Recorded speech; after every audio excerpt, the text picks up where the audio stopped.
Start with a Scud or caddis hook, really anything with a curved shank. I'm using a size 12 here.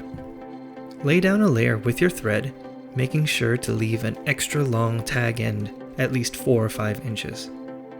I chose white because that's the color I'm matching with my legs, but any color and denier will work. As you get down into the bend, reorient the hook to keep that surface parallel with your desk. Take an ostrich herl and tie in the base of the stem with the herl facing the top of the hook shank. That is, the dull bottom of the herl should face downward.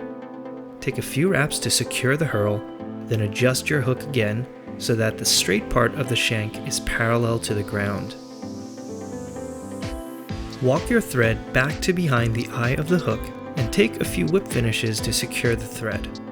Then start taking wraps with the ostrich herl. It's important to keep the bottom of the feather pointed towards the eye of the hook. Ostrich herl stems wrap similarly to peacock herl, in that they lay flat and can catch herl fibers if you point them in the other direction.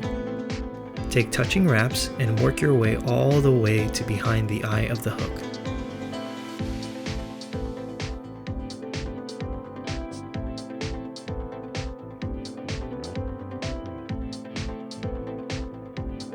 With your thread, take a few wraps to secure the herl before snipping or breaking off the waste.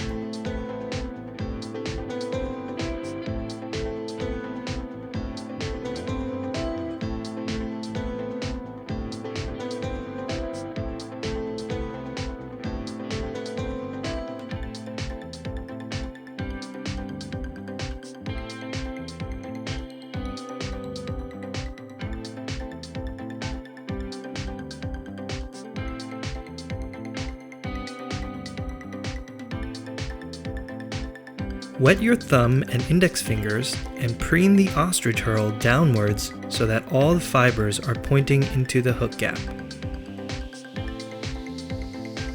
To lock these fibers down, use just a bit of UV resin on top of the hook shank and cure it in place with a UV light.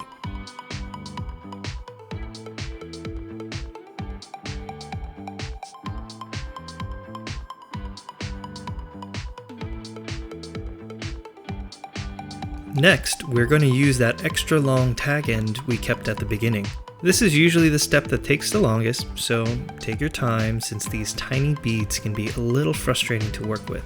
For a size 12 hook, I use 5 beads. These beads are cheap craft materials and vary in both height and width. The ones I bought are anywhere from 1 to 1.5 millimeters wide. Thread on your beads one at a time, creating a pattern to mimic the visible internal organs of scuds.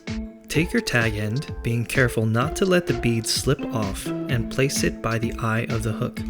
Take a few thread wraps to secure that tag end to the thread, and then pull the tag end to tighten the beads against the shank of the hook.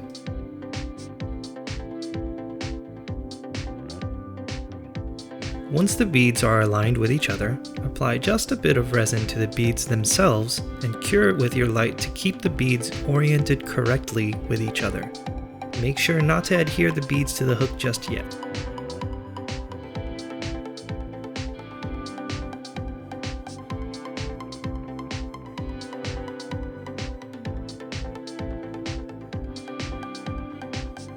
Next, dab a drop or two of UV resin in the gap between the hook shank and the beads, trying your best not to apply resin onto the frilly legs. Cure one more time.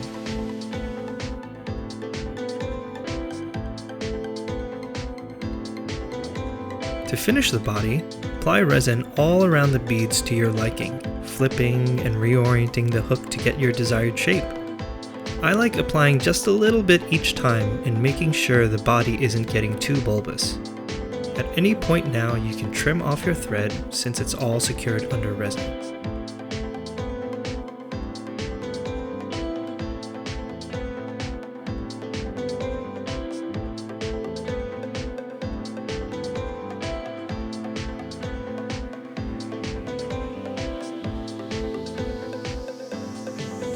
There you have it, a little resin and bead scud. You can tie these with different color beads and herl. A bit of marker on a layer of resin, followed by another thin layer of resin, will tint the entire Scud. You can also use tungsten instead of glass beads if you want this fly to sink faster. Give it a try and let me know what you think in the comments.